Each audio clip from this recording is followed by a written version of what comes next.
The Adult Ballet Studio is a podcast featuring conversations with the empowering voices of the adult ballet community, a world where passion has no limits and dreams can take flight. My name's Elizabeth Blossfield, and I'm an adult ballet dancer and your host. Welcome to the studio.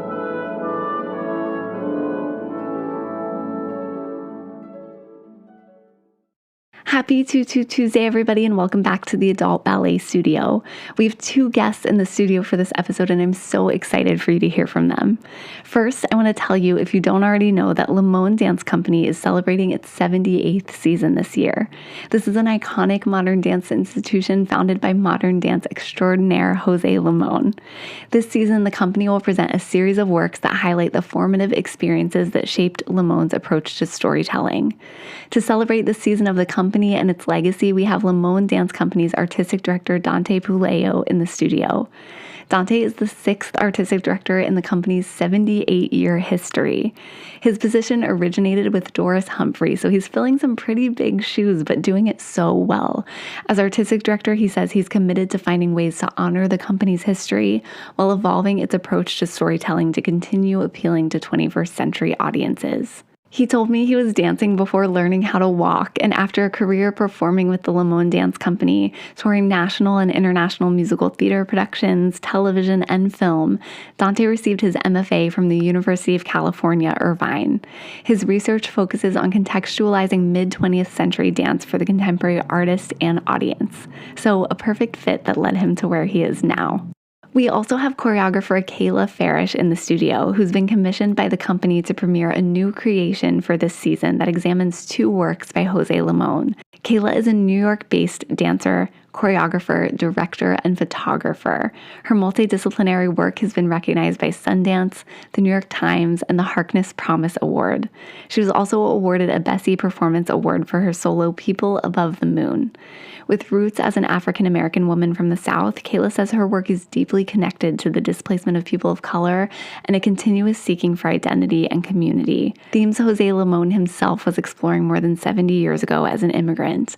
Kayla's recent commission for the company speaks to this conversation, using archival photos and writings to examine these two Limón works, which explored his identity as an artist of color. Her new work shares her perspective on themes of unity, awakening, and connecting the past to the future. In my conversation with both Kayla and Dante, we'll dive into what it means to honor the legacy of modern dance pioneers like Jose Limón and Doris Humphrey, while keeping the work fresh, inclusive, and relevant to today. We'll discuss how modern dance was influenced by ballet and continues to be in conversation with the art form, and they'll share their advice for other artists engaging with dance. From reimagining historic pieces to exploring the social and political landscape of today through movement, we'll hear how Dante and Kayla are looking into the past while shaping the future of dance to continue inspiring change on and off the stage. Check out our conversation.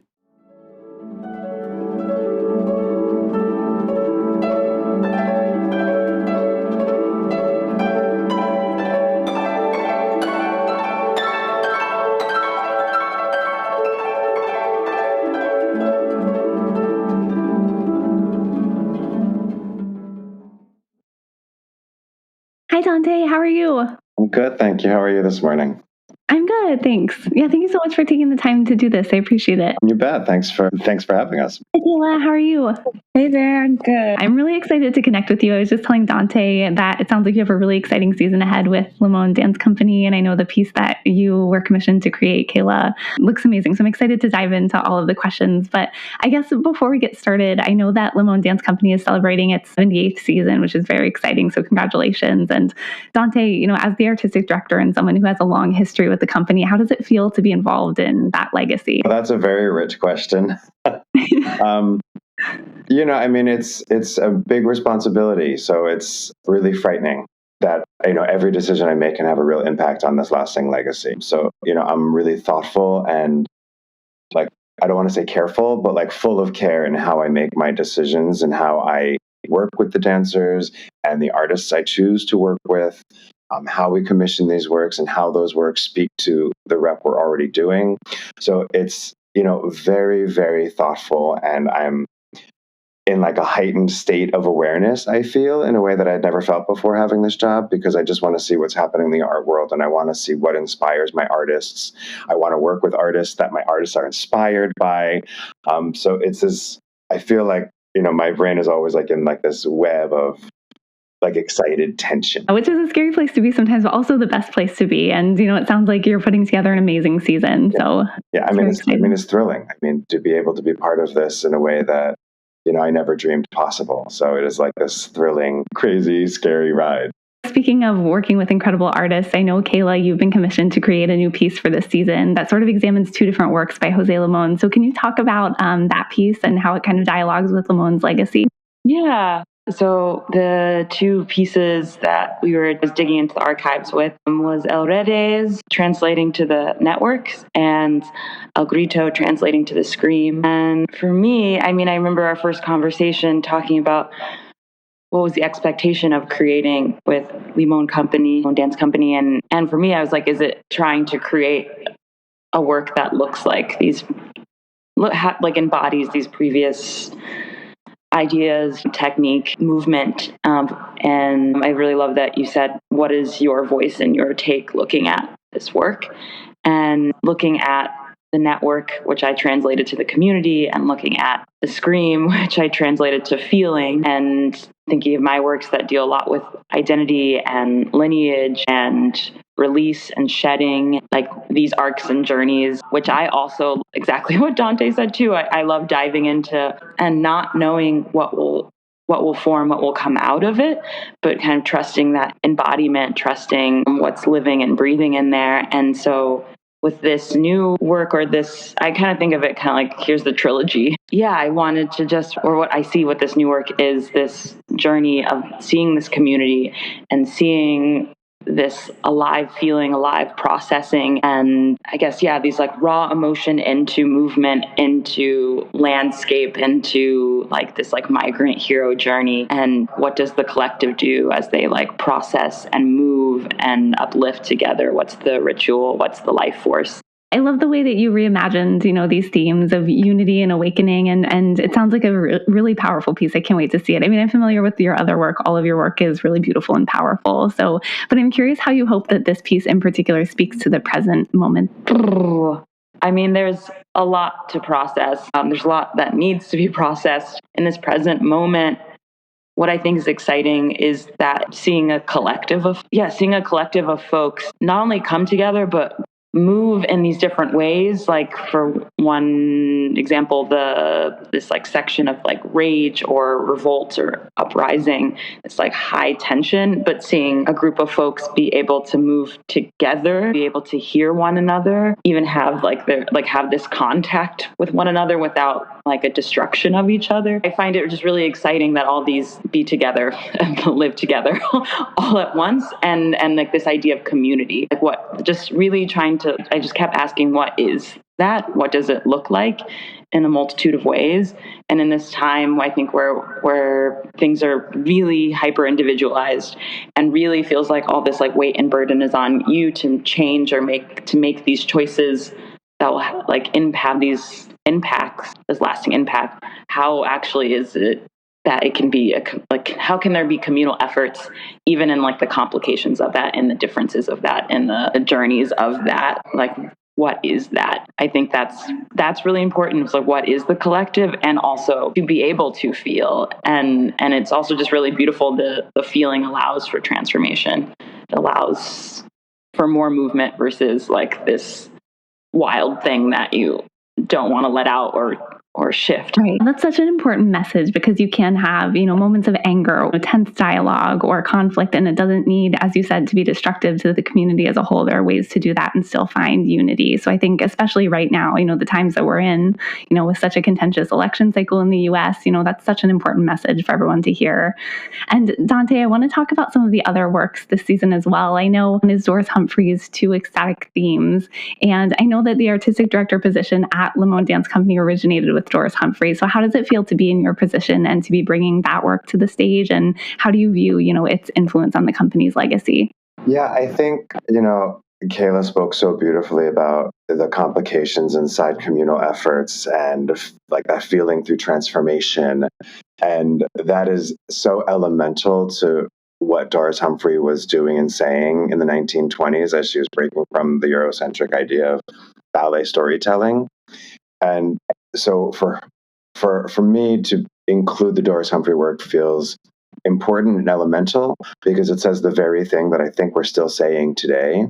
And the very thing that Doris Humphrey started saying was what was the break from ballet and storytelling that had to do with ghosts and fairies and there's no hierarchy here. Like that work is just as stunning and beautiful and says, I can speak beautifully just as well as modern dance can. So there's no hierarchy there.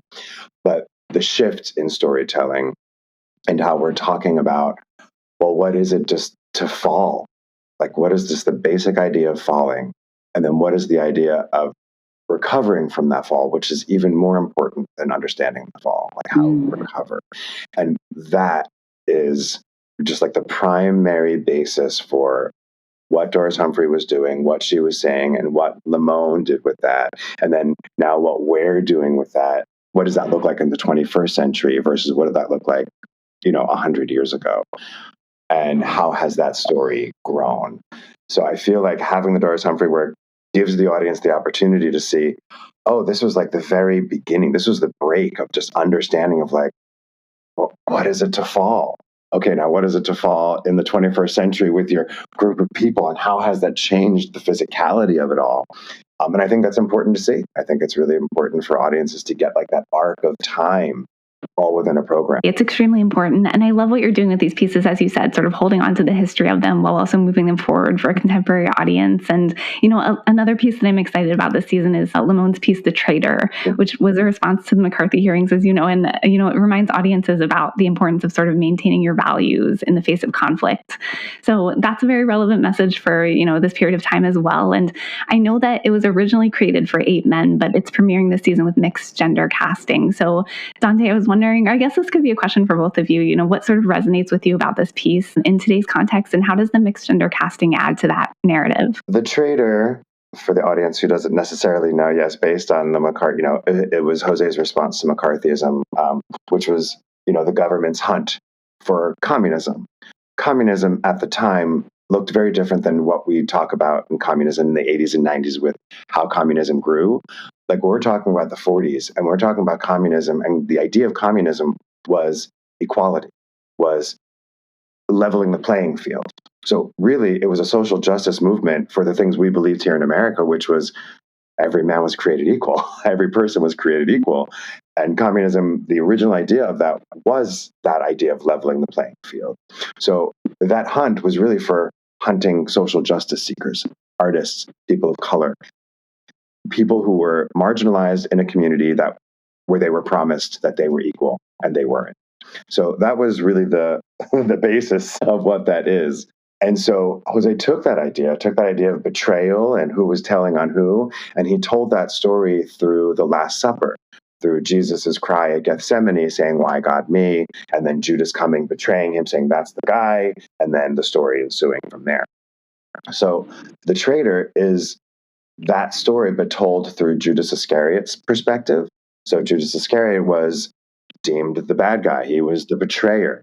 But let's actually look at what his role was. If it weren't for him, then we wouldn't have had Christianity. We wouldn't have had all of the things that came after that.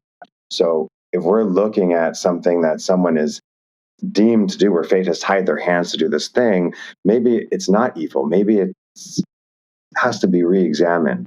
So I think this idea of looking at a story that most of us are so familiar with and seeing it from another perspective provides some empathy and provides some understanding of a larger community at whole.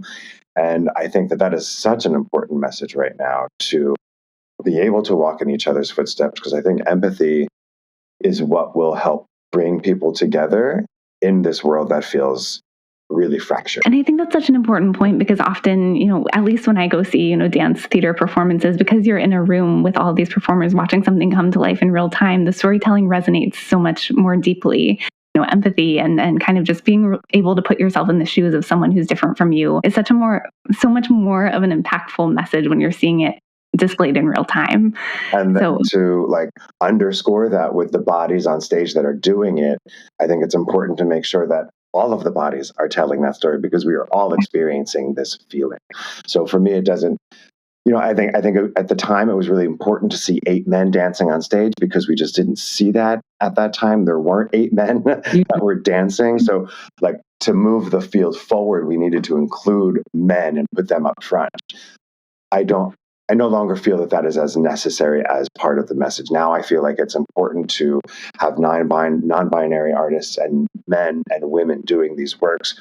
So you're sitting in the audience and you see yourself reflected up there as part of that storytelling. And that leads into my next question, too. I'm excited to ask you about this because I love getting kind of a peek behind the scenes. And I know that there are many great works, for this season. And I'm curious, Dante, what does the rehearsal process look like for such a wide-ranging program? And how do you prepare the dancers for all of the different emotional and physical demands of each of these pieces? Whee! Yeah, so, our schedule is kind of set like weeks in advance, so the dancers know exactly what's coming. So on this day, they know that we're going to do these 3 works, so there's a mental preparation that they do on their own. Okay, well, we're going to be really focusing on the contemporary works today. So the morning class that day will likely set them up for that. And then we're going to the more technical works, then we'll make sure that morning class sets them up for that day. And then it's really about getting them in the mindset, the dancers and the artists being able to know exactly what's expected of them. So as long as we're really clear from the front of the room what is needed that day and what I want them to experience and what I want them to walk away with and how we can do that incrementally throughout the weeks getting ready, then they have their own kind of like step-by-step way of getting to that place. Kayla, maybe you can talk a little bit about what it's like to get ready for your work or for them to get ready for your work. I mean, like what you're saying too, it's nice getting to warm up or work with them. And for my setup, I use a lot of improvisation and texture. And I was going to say it's like energy states, but also just thinking about how we connect our humanness with this physicality and trying to build new possibilities of physicality and relationships. That ranging play and that fluidity is helpful for me. And then getting into, I just try to think about how to keep the work alive. So how to go back into the piece and what's like the life force in there with each scene and trying to pull that out more and more. Yeah, they take ballet. They'll either take a ballet class in the morning, they'll take a Limón class in the morning, or they'll take some kind of contemporary workshop. You have the Limón and you have the ballet classes, which are a little bit more classical in terms of like you have a person in front of the room, everyone's facing front, you do these exercises, you travel across the floor. But then when I've observed Kayla's work, there's a lot of like circularity. There's a lot of like looking at each other while you're doing something. There's a lot of talking or like some kind of exclaiming towards a center moment. So it gives them like this really like full 360 way of working where you're facing front, like you would in a proscenium, but then you're actually looking at each other as well. So you see like that, like the elements of a community building. So it's nice to see how big the changes are for them, and then how Kayla leads them those kinds of exercises. And I love that idea of warming up in a circle because it plays into that human element expressed through movement and the connection that you're trying to build, which is very cool. We'll be right back after we check in with our friends at Lee Purtle Ballet Company.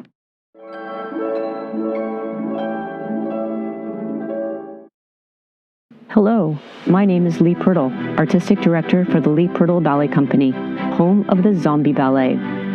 Tickets are on sale now for our upcoming show, Sweet Sorrow, a Zombie Ballet, on October 19th and 20th at the Lanterman Auditorium in La Cañada, California. Our sequel to the Romeo and Juliet story will be clawing its way out of the crypt after 2 years of eerie slumber.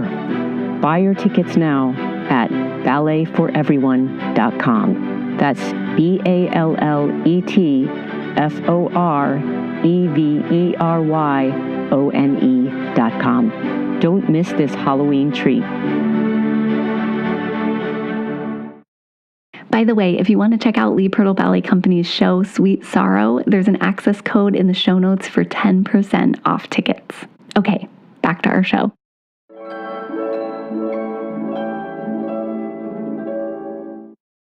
I want to talk about both of your own backgrounds as artists as well. And I guess, Kayla, I'll start with you because I know that your work often reflects on your own identity with roots as an African-American woman from the South. And I love what you say on your bio, on your website, that through your work, you aim to hold up a mirror to the society that we're participating in. So how do you see the dance industry sort of evolving in terms of representation? How can it continue to address some of these, systemic barriers that have excluded certain communities of artists in the past? You have juicy questions. Right? Good question. Juicy. I'm like, yeah. Many ways to What is answer the name of the show? No. Deep dive with Elizabeth.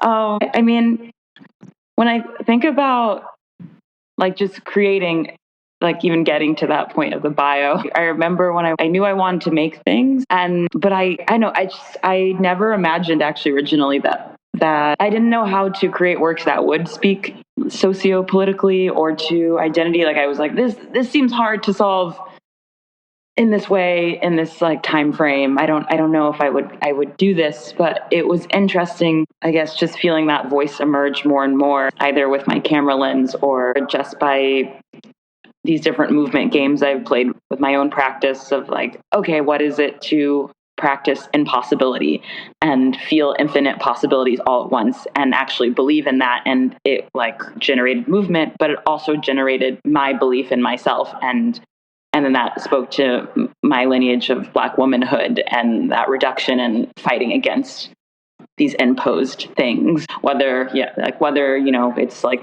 in your mentality, whether it's like actually like a physical barrier of like being invited into these spaces or how you're seen. There's a lot that's imposed. So it was really amazing to feel that dance, performance, art, film, theater, all these things could, I don't know, I was going to do like, it could be like my, like a way to like forge forward, but also reclaim and also be and exist, that, all that three-dimensionality. And so, I guess thinking about representation or thinking about this like current time, I feel like this current time, it's exciting. I feel like I see a lot of different peers and folks, seeing them create with their different voices, not only backgrounds, but their different lenses. And it's making me think of how you just talked about, these different works before, Dante. I'm like, oh, wow, I really want to connect more and more with Limón. But we're thinking about like, okay, Doris Humphrey was thinking about this, and we're thinking about McCarthy era. But I feel like I do see artists now pushing, and I see more folks of color, more non-binary, more fluid artists. I see more queer folks. I see more folks getting to like speak and be in the space. I think what's hard what I'm curious about is there are a lot of structures that already exist here. And so I guess, how do we get to continue those conversations, or how can the thing start to change to make way for new ideas, to make way for more of us, make way for even like what the Trader is about. Then I've been working a lot lately with not only reclamation, but redefining those narratives, because a lot of the imposed things are narratives that I did not create. And they're, narratives on BIPOC, or I think you Black African-American folks, imagery put upon us, things that are not real. And so like, how do you get to show up and have your full humanity in the storytelling, and then also by being in this place, being in space and saying, like, speaking your truth. I don't know. There's more questions than answers, but that's what I'm thinking about. It's so important, the work that you're doing. I love you just talked about it now. You also talk about it, on your website, how you sort of found your identity in the things that you loved. And that really helps you, find your voice as an artist. And I think so many dancers and other artists can resonate with that idea. And I'm curious also about your work, because I know that you utilize a lot of different mediums. You use writing, photography, and movement, in your work. Do you find any challenges kind of balancing all of these different forms of storytelling? And how do you create a cohesive work or get it to all sort of click into place? I don't feel, I mean, when you were just talking, I was like, oh yeah, and also allowing the movement to be many forms, to allow it to change is just another answer to your question too, about how do we see, the representation also. I'm like, yes, these many forms of the diaspora, or these just like letting the embodiment live and speak these different, like just see, the languages of us. And then with many mediums, I feel like it actually helps me focus. It's like the translation. I'm like, what am I trying to say and how am I trying to say it? And sometimes that pours through in the writing. Sometimes it's this imagery or vision I can't get out of my head. And like, if this could become a film, this would be, I see it like this, or this, how can this happen in the theater space where the audience can follow this character along this journey? Yeah, I think it helps for the communication and the translation, actually. I love all these mediums. I literally have books next to me right now. Oh, that's great. I love it. I love all of the work that you do as an artist. And Dante, you as well. I know that you say on your website that you have been dancing since you learned how to walk, which, I think resonates with a lot of dancers as well. So how were you first introduced to dance, and when was the point that you decided this was going to be a career for you? Let's see. I think it started with Donna Summer and Michael Jackson. Yes, I love that. Yeah, I had those albums and I just listened to them until literally the album, because it was, the 70s. And I just listened to them until you couldn't play them anymore. And I would just dance and dance, and I would make up all the ballets and I'd make up all the dances to the full album. I'd make my mom watch me for the whole hour and a half, and just, but I never really knew that it was a job. I never knew it was something you could do. I went to college thinking I was going to be a therapist. I took a theater minor, and as part of the theater minor was a dance class. And in the class that, the teacher there, she was like, "You really should consider dance." I was like, "Consider it for what?" And she was like, "A job." And I was like, I don't understand that. But I spoke to my parents and I said, this is what I'd like to do. I'd like to switch over to dance. And they said, "Yeah, you can always be a doctor later." And I don't think later is going to happen. But there's a lot of psychology with being a director, so it kind of plays. Yeah, exactly. It balances out. So that was sort of I started officially training, classes every day when I was about 18 or 19. That's when it really started. And what a supportive answer from your parents. Most parents are like, I want you to have a stable job. And they're like, you can do that later, pursue dance. That's great. So, I was super, super fortunate. And I know that you've worked across multiple forms of dance, ballet, modern, musical theater. Mm-hmm. So how did all of those different forms of dance help you create your artistic voice? Ultimately, I guess what drew you to modern dance in particular? Yeah, I think each one of them gave me different perspectives about what it is to be on stage and how it is to be on stage, and why you're on stage, and what is your role in this. So having those different inroads into expression gave me a lot of inroads to, I guess, myself and who I want to be and how I want to walk in this world. Coming into this position was a surprise to me. I feel like each step in my dance career has been a surprise. Getting it, when I was in college, I told my professor that I wanted to be in a modern dance company. And she was like, "Yeah, that's probably not going to happen for you. So you should probably plan for something else." And look at me now. Yeah, look at me now. So it was a surprise that I got into a company, and I got into Limón, and then my first project was with Donald McHale. Mind blowing. Wow. And he made me a soloist in the piece. I just didn't expect that. And so I feel like each step was a surprise. And then when this opportunity came up, and I'd written my master's thesis about contextualizing mid-century modern dance for the contemporary audience. Boil that down, it just means how do I make modern dance cool again? But that research really just fed into this role. So when the opportunity came, I shared my research, and it seemed like the right fit. Having this opportunity and having had the experience I've had, I feel like gives me such a well-rounded approach to understanding how I can engage my artists and how I can engage my audiences, based on sort of this circular pathway of experiencing the dance world. I love that story. I love when things happen like that, where you're just kind of letting things unravel organically and just following your passion, and it all falls into place, which it sounds like it did for you. Yeah, I'm not sure if I should have go back and be like, "No, you'd have goals." Be like, "I want that," and go after it, or just sort of let myself, in the cyclone. Who knows? But yeah, here I am. It's working for you. It works sometimes.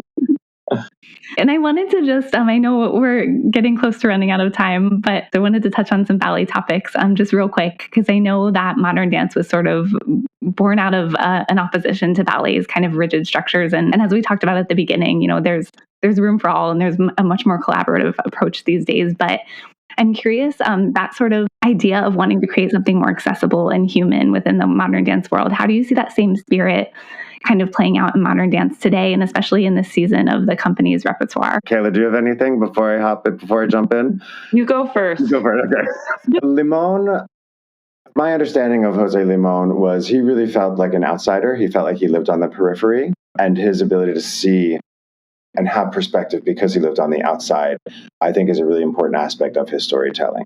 I think in this moment, as we were talking about kind of like this fractured society we're in, I feel like we all feel a little bit on the outside. I feel like we all have feelings, some version of feeling of marginalized. No matter where we are in our lives, no matter the demographic, I feel like we all have this feeling. And I think that's sort of like the rub when other people say, well, no, I feel it. Well, no, I feel it more. And it's like, no, I think we can all own the fact that we all feel a little bit ostracized at some point.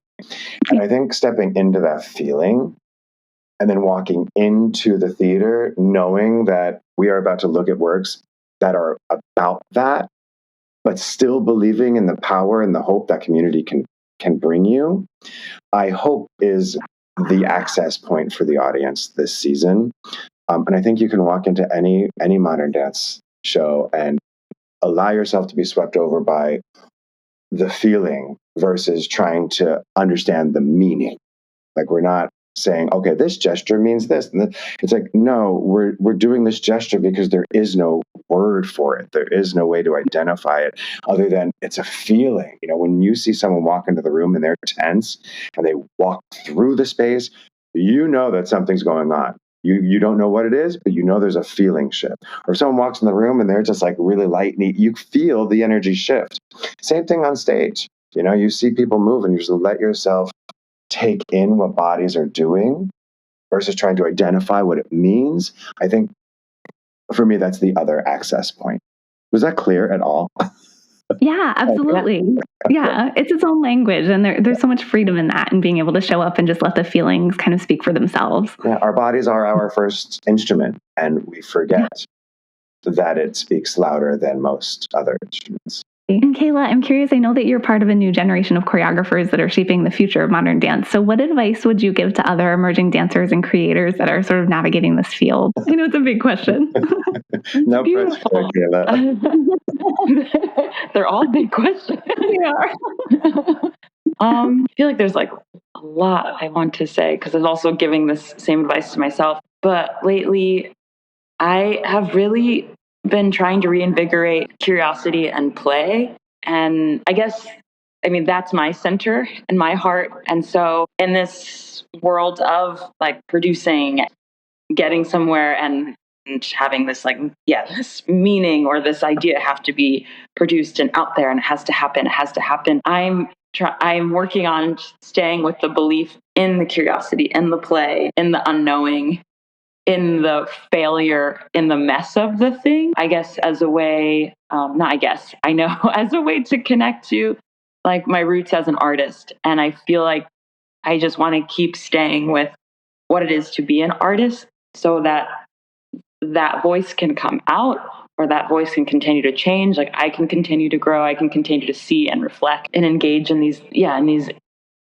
multitudes of ways and also allow for more of these visions to come to life. But I feel like it takes trust and it takes play and it takes rigor. But I just think imagination is really radical. I think it's so radical and so important because so you can actually, that we could imagine a different circumstance or we could imagine a different, a possibility. Like that's radical, even if it seems small or just fantastical.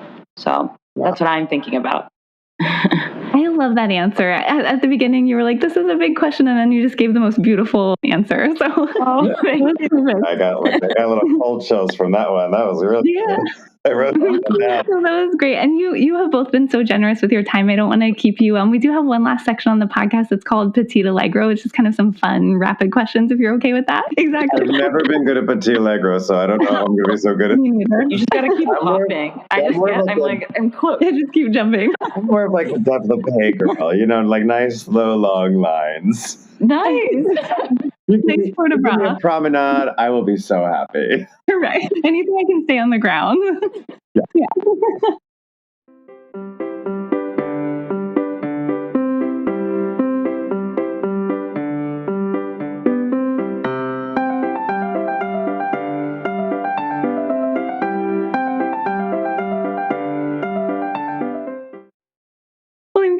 What's the one thing that you have to have in your dance bag at every class or rehearsal?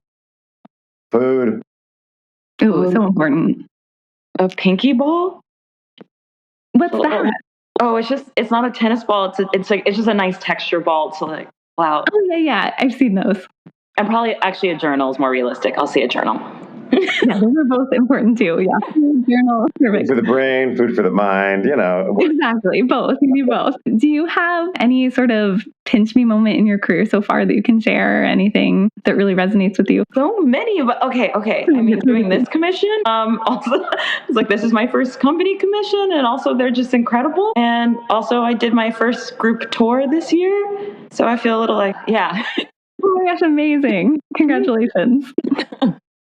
I'm having Kayla in the studio is a pinch me moment. Yes. It's like I loved her work. My company loves her work. The company asked for her. I wanted her. And then when she looked at the project and said yes, I was like, this is really going to happen. Yeah. That's so exciting. Well, having both of you here is my pinch me moment. So there we go. Speaking of food, what's your go-to snack during rehearsals or class? It used to be hard-boiled eggs, and everyone in the company hated it. Until I got everyone on the bandwagon, and then everybody was doing it. Right? They're like, this is actually good. Perfect bars. I love a perfect, like the chocolate peanut butter perfect bars. Oh yeah, those are great. Highly recommend. I like dried mango and fruit. Yeah, I feel like dried mango and fruit. I'll start there. And I did start eating hard-boiled eggs after I saw Joey eating them. So right, it's becoming a trend. Right, until you do it, then there's no going back. Exactly. And then just the last question I always like to ask everybody who comes on the podcast is, in a perfect world, what would the dance field look like, or what would you want it to be? I know, another heavy question to end. Michael, well, I'll just jump in, Kayla, if you don't mind. 52-week contracts, 40 weeks of touring, just houses packed. When we tour in Europe, we can perform in the same city for 7 nights in a row, and every night that theater will be packed, and every night those people will be on their feet at the end of the show. That's what I want for my artists. That's what I want for my audiences. I want my audience to experience that and understand how important it is for a town, these small towns, to come together and love dance and love art so much that they can't get enough of it. So for me, that's wow. Yes, absolutely. And also I'm thinking of my dad seeing art for the first time, like in middle school, high school. Like they took him to see a Broadway show, and he was like, "This is incredible. This exists." And so I just wonder about that access point, because people do want that, they want to experience that. And my perfect world,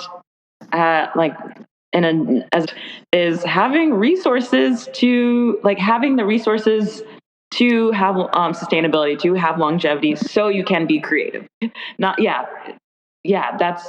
would be my goal, is that we can all just be supported to do the art that we love and to take the risks and to be able to rest. So have all those things. Yeah. Yeah, that's also important. Yeah, I want all of that too for the dance field. And, thank you both for the work that you're doing. It's such incredible work. And thank you for your time today. And anything coming up that you wanted to share? Yes, to see all of the work that we're up to at the Joyce Theater, November 5th through November 10th. And the links are in everybody's website and all the social media pages.